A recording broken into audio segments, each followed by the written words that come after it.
ವಾಹನಕ್ಕೆ ಮುಕ್ತಿ ನೀಡಿದ ಕಾರಾಗೃಹ ಇಲಾಖೆ ಅಧಿಕಾರಿ. ಸರ್ಕಾರದ ನಿಯಮಗಳ ಪ್ರಕಾರ 15 ವರ್ಷ ಪೂರೈಸಿದ ಸರ್ಕಾರಿ ವಾಹನಗಳನ್ನು ಕಡ್ಡಾಯವಾಗಿ ಸ್ಕ್ರಾಪ್ ಮಾಡಬೇಕಾಗಿದ್ದರೂ ಜಿಲ್ಲಾ ಕಾರಾಗೃಹ ಇಲಾಖೆ ಅಧಿಕಾರಿಗಳು ಮಾತ್ರ ನಿಯಮಗಳನ್ನು ಗಾಳಿಗೆ ತೂರಿ ಹಳೆಯ ವಾಹನವನ್ನೇ ಅನಧಿಕೃತವಾಗಿ ಬಳಸುತ್ತಿರುವುದು ಬೆಳಕಿಗೆ ಬಂದಿದೆ. ಜಿಲ್ಲಾ ಕಾರಾಗೃಹಕ್ಕೆ ಈಗಾಗಲೇ ಹೊಸ ವಾಹನ ಮಂಜೂರಾಗಿದ್ದರೂ ಸಹ ಅಧಿಕಾರಿಗಳು ಅದನ್ನು ಬಿಟ್ಟು 15 ವರ್ಷ 3 ತಿಂಗಳು ಕಳೆದಿರುವ ಹಳೆಯ ವಾಹನವನ್ನೇ ಬಳಕೆ ಮಾಡುತ್ತಿದ್ದರು. ಈ ಕಾನೂನು ಬಾಹಿರ ನಡವಳಿಕೆಯ ಕುರಿತು ಜನಶಕ್ತಿ ವೇದಿಕೆಯು ಸಾರಿಗೆ ಮತ್ತು ಪೊಲೀಸ್ ಇಲಾಖೆಗೆ ದೂರು ನೀಡಿತ್ತು. ದೂರಿನ ಬೆನ್ನಲ್ಲೇ ಕಾರ್ಯಾಚರಣೆ ನಡೆಸಿದ ಸಂಚಾರಿ ಪೊಲೀಸ್ ಅಧಿಕಾರಿಗಳು ಜೈಲ್ ಸೂಪರಿಂಟೆಂಡೆಂಟ್ ಅವರು ಅದೇ ಹಳೆಯ ವಾಹನದಲ್ಲಿ ಪ್ರಯಾಣಿಸುತ್ತಿದ್ದಾಗ ತಡೆದು ವಾಹನವನ್ನು ವಶಕ್ಕೆ ಪಡೆದುಕೊಂಡಿದ್ದಾರೆ.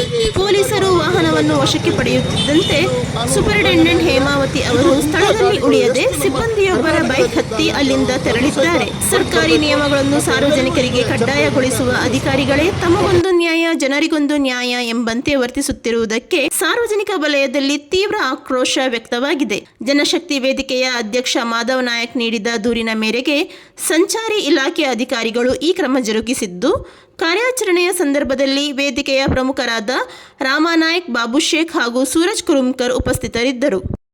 ದುರುಪಯೋಗ ಆಗಿದೆ ಹಾಗೂ ಸಮಾಜಕ್ಕೆ ಮತ್ತು ಜನಸಾಮಾನ್ಯ ಸಾರ್ವಜನಿಕರಿಗೆ ತಪ್ಪು ಸಂದೇಶವನ್ನು ನೀಡುತ್ತದೆ.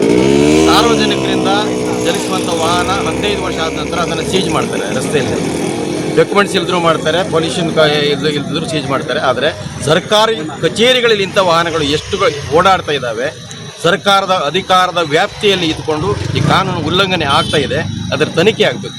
ಬಹಳಷ್ಟು ನಮಗೆ ತಿಳಿದ ಪ್ರಕಾರ ಬಹಳಷ್ಟು ವಾಹನಗಳು ಈ ಅವಧಿ ಮೀರಿದ ವಾಹನಗಳು ಸರ್ಕಾರಿ ಕಚೇರಿಯಲ್ಲಿ ಓಡಾಡ್ತಾ ಇದೆ.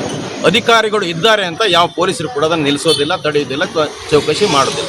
ಇದರ ತನಿಖೆ ಆಗಬೇಕು. ಸಾರ್ವಜನಿಕರಿಗೆ ಒಂದು ಕಾನೂನು, ಅಧಿಕಾರಿಗಳಿಗೆ ಒಂದು ಕಾನೂನು ಆಗೋದನ್ನು ನಾವು ಖಂಡಿಸ್ತೇವೆ.